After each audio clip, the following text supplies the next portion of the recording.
Bago ka magsisi, ano man ang gagawin mo? Iwanan. The second is to be regretful. Pagsisihan mo ang iyong mga nakaraang kasalanan. The third one, huwag nang balikan. To make a promise not to do it again. These are the three conditions of tauba. If one of it or two of them are left out, your tauba is not accepted. This should be completed. Kailangan ito makompleto.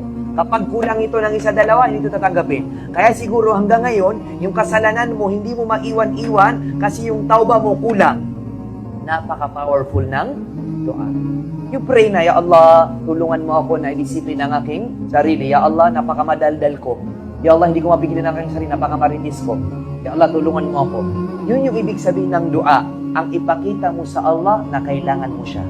That is the meaning of dua. Ipakita mo sa Allah na kailangan mo siya. Ngayon, our topic is disciplining yourself. Ipakita mo sa Allah na kailangan mo ang kaniyang tulong para madisiplina ang iyong sarili. Kasi kung hindi ka tutulungan ng Allah, kahit pumunta ka pa sa lahat ng doktor, kahit pumunta ka pa sa lahat ng alim, kapag hindi ka tinulungan ng Allah, ipinapakita mo na mahina ka, ikaw ay palalakasin ng Allah.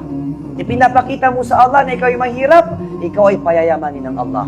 Ipinapakita mo sa Allah na ikaw ay may sakit, palalakasin ka ng Allah. Ipapakita mo sa Allah na, Ya Allah, ang aking sarili ay nasa ligaw na landas, ihdinas sirat al-mustaqim. The power of dua. Ipakita mo sa Allah subhanahu wa ta'ala na kailangan mo ang kanyang panalangin. Pang-apat, tauba. Humingi ng kapatawaran sa Allah.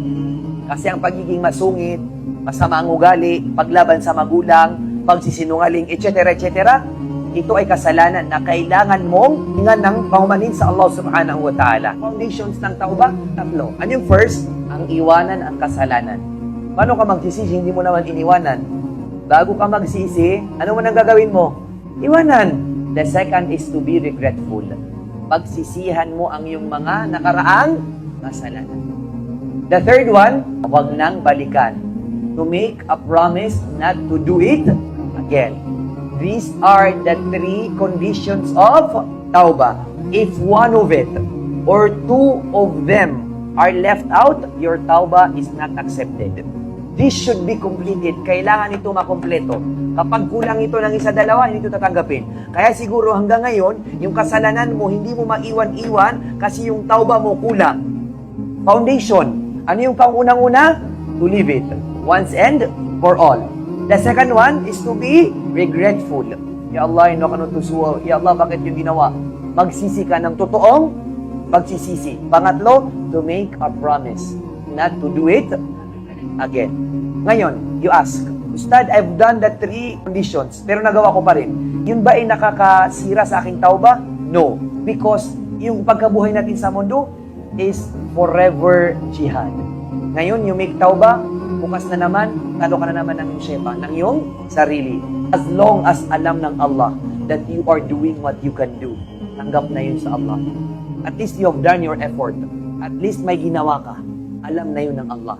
Ngayon, kung kulang, hindi natin nakasalanan yun kasi alam ng Allah na hindi natin kayang kompletuhin ang ating Islam.